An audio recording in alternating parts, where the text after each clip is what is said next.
जय हिंद दोस्त, आपके बीच में एक बेहतरीन क्वेश्चन लेके आए हैं आय और व्यय का। ठीक है, आय और व्यय का एक क्वेश्चन लेके आए हैं। क्या आय और व्यय का क्वेश्चन लेके आए हैं जो पेपर में बहुत बार पूछता है। ठीक है, चलिए हम इसी पे विषय पर चर्चा करेंगे, ध्यान से यहाँ समझना। ठीक है, देखिए आय आय कितना दिया है यहाँ पे, यहाँ समझना। देखिए आय, तो यहाँ ये बस यही फार्मूला याद होना चाहिए। तो आय बराबर क्या होता है आपका, आय बराबर क्या होता है, बचत प्लस व्यय, यही तो होता है। ठीक है, यही तो होता है। अब इसी पर ये लगेगा सवाल। ठीक है, देखिए परसेंटेज हमेशा 100 के रूप में देखा जाता है। ठीक है सर, यहाँ परसेंटेज ही सब दिया है, ये ध्यान देना। ठीक है, परसेंटेज हमेशा 100 मानेंगे, आय क्या मानेंगे 100।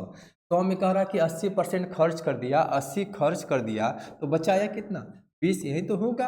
अब इसको काट दीजिए, ये किससे कटेगा आपका, किससे कटेगा 20 से काट, 20 पंजे 100 बराबर 20 एकम 20 और 20 चौका 80, यही तो होगा। मतलब आय आपका 5 है रेशियो में, बचत कितना है 1 है और व्यय कितना है आपका 4। यहाँ से ये समझ में आ गया। ठीक है, बस यही समझना है। यहाँ पे कह रहा है उसकी आय, यहाँ से अब देखिए, अब इसके बाद कह रहा है यदि उसकी आय में कितना 12% की वृद्धि हो, आय कितना है आपका 5 है। ठीक है, आय में कितना कर रहा है 5, 12% की वृद्धि कर रहा है तो वृद्धि में प्लस करेंगे। ठीक है, और ये करना। अगर आप बचत में 10% की कमी है, बचत कितना है 1 है, 1 में कितना कमी कर रहा है 10%, कमी हमेशा माइनस में, -10 हो जाएगा। ठीक है, प्लस अब कह रहा है व्यय, व्यय कितना है यहाँ पे 4 है, यहाँ कह रहा है व्यय में कितने प्रतिशत की वृद्धि, इसको हम x मान लिया।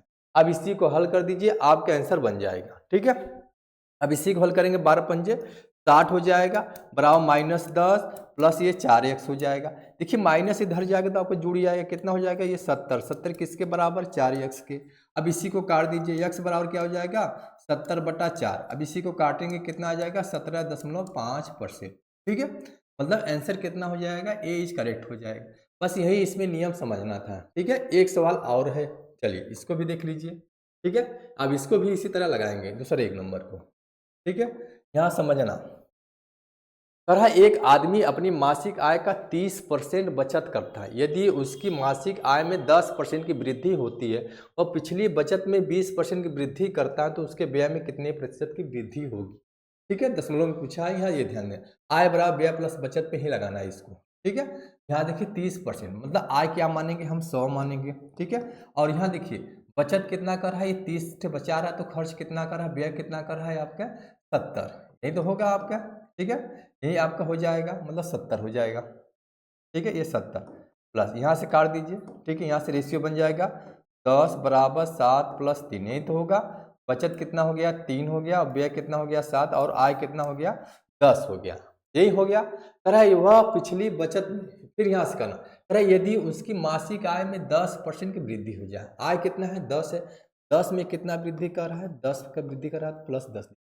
ठीक है, बराबर अब कह रहा है कि वह पिछली बचत में 20% की बचत करता है। ठीक है, 20% अधिक बचत करता है। देखिए अधिक का है, बचत कितना है इसमें 3 है। ठीक है, 3 गुणे 20 लिख देंगे। ठीक है, ये लिख दीजिए प्लस, कह रहा है उसके व्यय में कितने प्रतिशत की वृद्धि, व्यय कितना है 7 है, कितना वृद्धि, इसको हम x मान लिया। अब इसी को हल कर दीजिए, आपका आंसर बन जाएगा। ये कितना हो जाएगा 100 बराबर कितना हो जाएगा, ये 60 हो गया, प्लस कितना हो गया ये 7x, ये जाके इधर घटेगा, कितना हो जाएगा 40 किसके बराबर 7x के, तो x बराबर कितना हो जाएगा 40/7। अब इसी को काट दीजिए। ठीक है, अब इसी काटेंगे, 7 पच्चे 35। ठीक है, दशमलव। ठीक है, और 7 पच्चे 35, 35 और ये आपका 5 7 6 42, मतलब 6 के पार जाएगा। तो यही एक ऑप्शन मिल रहा है, ये मतलब 5.7% के नियर अबाउट ये आपका आंसर आ जाएगा। ठीक है, चलिए समझ में आ गया।